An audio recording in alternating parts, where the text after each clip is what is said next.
So most people believe that Post Malone is this really wholesome, amazing guy. And there are endless stories out there on the internet, heartwarming stories of his interactions with fans, him always being nice and approachable.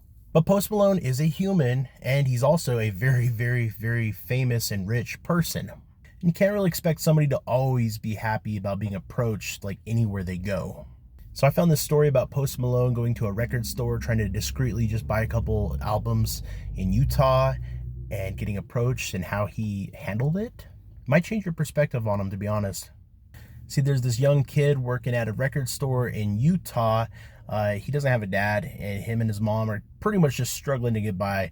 And apparently he wears this old, worn out Post Malone hoodie every single day. He's like a huge Post fan. And I mean every day. This thing is dirty, it's got holes, it's literally falling apart, the threads are coming off.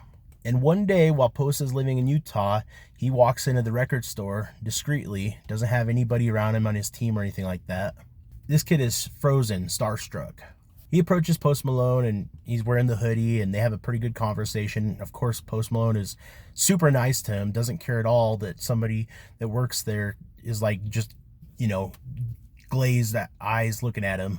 But the cool part is that days later, the kid's manager says that Post Malone had reached out to the store and sent him a package. Post Malone gave him a signed brand new hoodie and also a $2,000 gift card. I'll be real, I cannot find a bad story about Post Malone. The guy is a saint.